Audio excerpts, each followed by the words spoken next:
S Alam গ্রুপকে 4টি bank ফেরত দেওয়ার প্রক্রিয়া চলছে এমন দাবি করেছেন অন্তর্বর্তী সরকারের সাবেক উপদেষ্টা ও জাতীয় নাগরিক পার্টির মুখপাত্র আসিফ মাহমুদ সজীব ভুঁইয়া।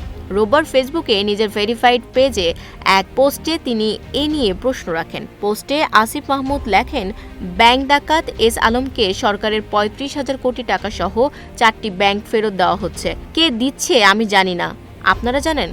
তার এই পোস্টে ইঙ্গিত করা হয় যে দেশের শীর্ষ ঋণখেলাপি প্রতিষ্ঠানগুলোর বড় অংশই এস আলম গ্রুপের সঙ্গে সংশ্লিষ্ট। এর আগে গত 6 এপ্রিল সংসদ অধিবেশনে অর্থমন্ত্রী আমির খসরু শীর্ষ 20 ঋণখেলাপি প্রতিষ্ঠানের তালিকা উপস্থাপন করেন। সেই তালিকায় দেখা গেছে এর মধ্যে বেশিরভাগ কোম্পানি আলোচিত ও সমালোচিত এস আলম গ্রুপের অন্তর্ভুক্ত।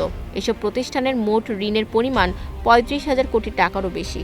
তাদের ঋণের বড় অংশ নেওয়া হয়েছে ইসলামী ব্যাংক ও রাষ্ট্রায়ত্ত জনতা ব্যাংক থেকে।